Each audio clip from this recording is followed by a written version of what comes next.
अस्सलाम वालेकुम नाज़रीन, मैं हूं शाहिद मेतला और आप मेरा डिजिटल चैनल देख रहे हैं। अरशद शरीफ शहीद के कत्ल के हवाले से कुछ नई पेशरफ सामने आई है, कुछ नई अपडेट्स हैं जो आपके साथ शेयर करना चाहेंगे।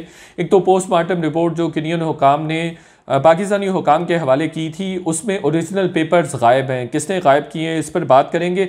जब उनके ख़ानदान ने केनिया में पाकिस्तानी हुकाम से रबता किया है, कमीशन और दीगर अफराद से रबता किया, तो उनका क्या कहना था। FIA की तहकीकाती टीम जो केनिया से होकर आई है, उन्होंने अरशद शरीफ साहब की वालिदा से भी मुलाकात की, उन्होंने क्या बात की है, इस पर भी बात करेंगे। और जो एमओ डैम्प जहाँ पे अरशद शरीफ साहब ने आखिरी खाना किया था और खाना खाया था, डिनर किया था, उनके मालिक का भी एक इंटरव्यू मंजर आम पर आया है। मारूफ सहाफ़ी अहमद नूरानी साहब ने उनका इंटरव्यू किया जो तज़ादात से भरपूर है।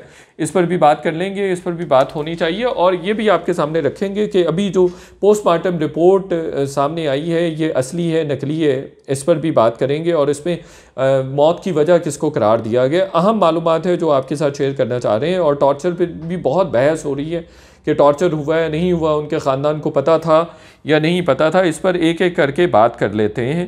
सबसे पहले तो देखिए जी, जो अरशद शरीफ साहब की पोस्टमार्टम रिपोर्ट मंजर आम पर है, यह है, उसमें 3-4 चीज़ें बताई गई हैं। एक तो मौत की वजह जल्दी से मैं क्विकली आपको बता दूं, उसमें बताया गया है कि जो हेड इंजरी है, हेड गन शॉट है और सर में जो फायर लगा उसकी वजह से, और जो चेस्ट में फायर लगा उसकी वजह से ये इंजरी हुई, मौत हुई। और पोस्टमार्टम रिपोर्ट जो केनियन हुकाम ने पाकिस्तानी हुकाम के हवाले की थी और जो अभी सोशल मीडिया पर भी एक तरह से लीक हो गई है, ये हो जाएगी, जो हमारे पास भी मौजूद है।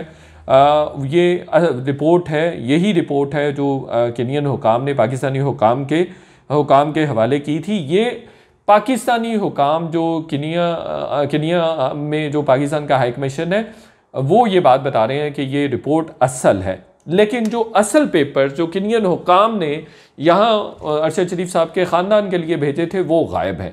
कैसे गायब है कि जब अरशद शरीफ साहब की डेड बॉडी को उनके ख़ानदान के हवाले किया गया था, तो उस वक्त ये एक एनवेलप दिया गया उनके ख़ानदान के लवाहकीन को, तो वो एनवेलप खुला हुआ था। उन्होंने वो एनवेलप जाके वहीं पर रख दिया, घर में रख दिया, और फिर गुस्ल के बाद उन्होंने देखा और उसको खोला।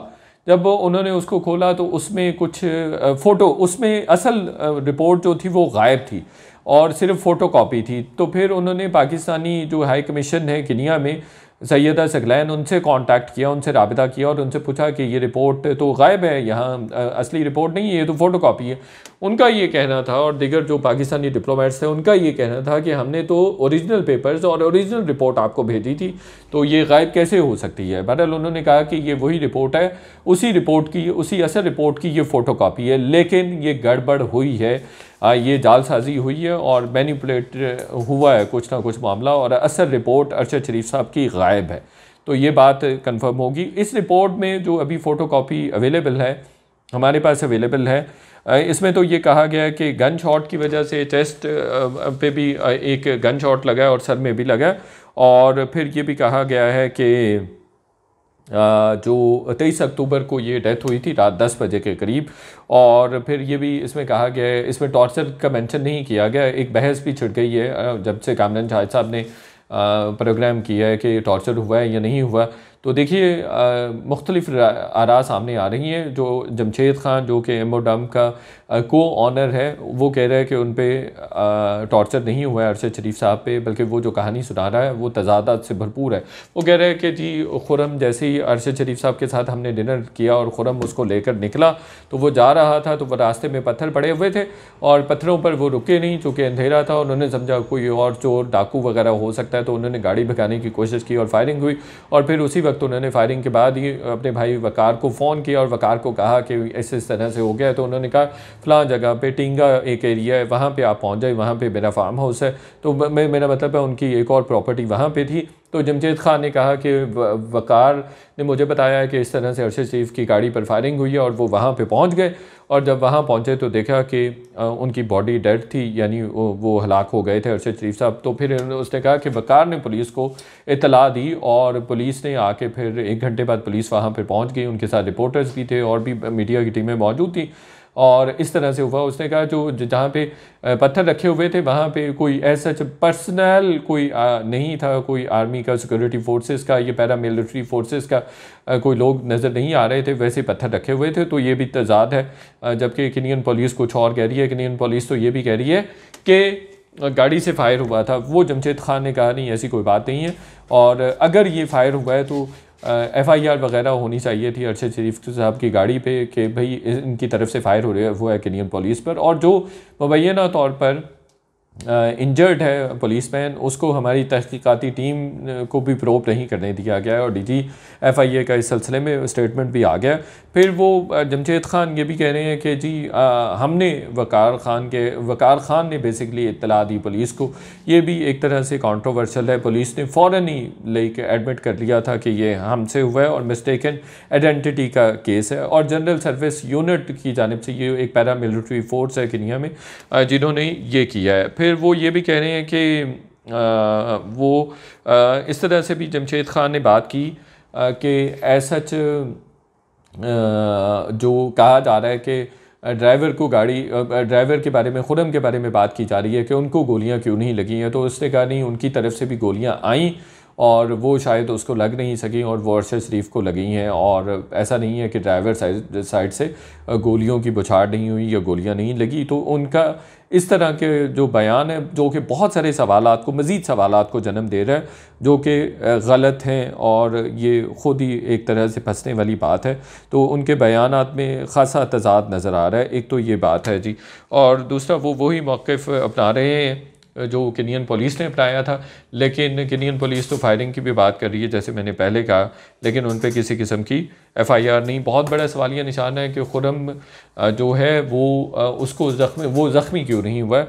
और फिर जो पाकिस्तानी तहक़ीक़ाती टीम थी उसके साथ भी उन्होंने किसी तरह का कोऑपरेट नहीं किया है। अब बहरहाल जमशेद खान वो सामने आ गए हुए। अच्छा, टॉर्चर के हवाले से जब ख़ानदान से बात होती है तो ख़ानदान वाले, जो कि मैं अभी पहले दिन से, पहली रात से उनके साथ मौजूद हूँ, वाक़तन उनको कोई सादा से लोग हैं, मैंने कल भी बताया था, और उनके लिए सदमा भी बहुत बड़ा था, तो उनका इन चीज़ों पे ध्यान नहीं गया था।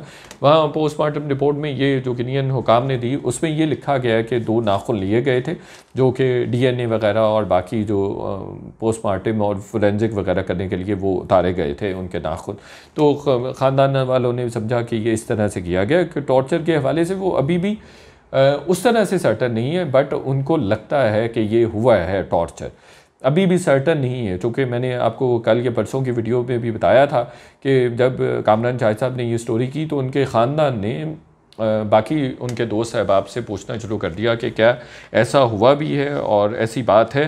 तो अभी तक भी वो सर्टन नहीं है। जो जमशेद खान है वो कह रहा है किसी किस्म का टॉर्चर नहीं हुआ, और एक फ़ायरिंग हुई, अंधेरे में फ़ायरिंग हुई और खुरम रुका नहीं, तो वो वहाँ पे हमारे दूसरे फार्म हाउस पे चला गया, तो वो टॉर्चर से डिनाई कर रहा है।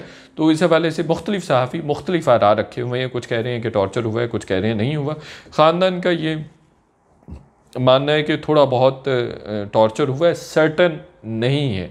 नाखून उतरे हुए थे, उन्होंने देखे हैं, और हाथ दोनों हाथों की उंगलियां भी बढ़ी हुई थी। उन्होंने समझा केमिकल, गर्दन भी टेढ़ी थी, ये भी था। तो थोड़ा आइडिया ज़रूर था, कोई ज़ख़म वगैरह के निशान भी थे बॉडी पर, इस तरह की भी चीज़ें थी। तो लेकिन अगेन उसमें उनको सर्टेनिटी नहीं है और अभी वो चाह रहे हैं कि वो चीज़ें आएँ। बहरहाल ये ज़रूर है कि उनकी असल रिपोर्ट गायब है, और वो रिपोर्ट किसने गायब की इसका जवाब आना चाहिए। तहक़ीक़ाती टीम जो है वो उनकी वालिदा से मिली है, उन्होंने भी कुछ खातर खा उनको मालूमात नहीं दी हैं। उन्होंने बहरहाल ये थोड़ा बहुत ज़रूर कहा है कि जो खुरम और वक़ार हैं उन्होंने कोई इतना ज़्यादा कोऑपरेट नहीं किया है।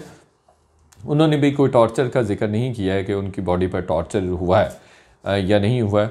और उन्होंने ऐसा तहक़ीक़ाती टीम ने उनकी वालिदा को नहीं बताया है। और फिर ये भी कहा है कि जो iPad है अरशद शरीफ साहब का और जो फ़ोन है वो केनियन हुकाम के पास है, केनियन अथॉरिटी के पास है, वो उनके पास है, वो कुछ दिनों में पॉसिबली वो मिल जाएगा। बाकी जो अरशद शरीफ साहब के कपड़े वगैरह हैं वो डिप्लोमेटिक मिशन जो डिप्लोमेटिक बैग है उसमें डाल के आपको भेज देगा। ये बातें उनके साथ हुई हैं, और उन्होंने भी कोई ऐसा वाज़ेह वजह नहीं बताई है कि मौत की क्या वजह है, टॉर्चर के हवाले से भी बात नहीं की है, और भी कोई इस तरह की बात नहीं की। बहरहाल उन्होंने कहा कि अब हम दुबई जा रहे हैं, तो जो इनकी वालिदा से मुलाकात हुई है उसमें कोई खातिर खा तफसीलात सामने नहीं आ सकी हैं। तो अभी तक ये एक तरह से मुअम्मा बना हुआ है। लेकिन जो ये वाली रिपोर्ट का गायब होना ये बड़ा इम्पॉर्टेंट है, ये सामने आना चाहिए कि ये रिपोर्ट किसने गायब की है। और ये उसी रात बहरहाल ख़ानदान वालों को मिल गई थी और एनवेलप था जो कि खुला हुआ था, और उन्होंने समझा कि ये कोई वैसे पेपर होगा, तो उन्होंने घर जाके रख दिया। तो जब उसको देखा तो ओरिजिनल मिसिंग थी, और ये फ़ोटो कॉपीज़ जो अभी भी हमारे प्रोड्यूसर साहब से रिक्वेस्ट करूँगा कि ये चला दें। तो ये रिपोर्ट जो है वो उनके हवाले की गई थी और फिर उन्होंने उनसे कांटेक्ट किया था। तो ये है जी सारी तफसीलात। तो बहुत शुक्रिया वीलॉग देखने का। मज़ीद भी इस हवाले से कोई तफसीलात होंगी आपके साथ शेयर करेंगे, दोस्तों के साथ भी शेयर करें।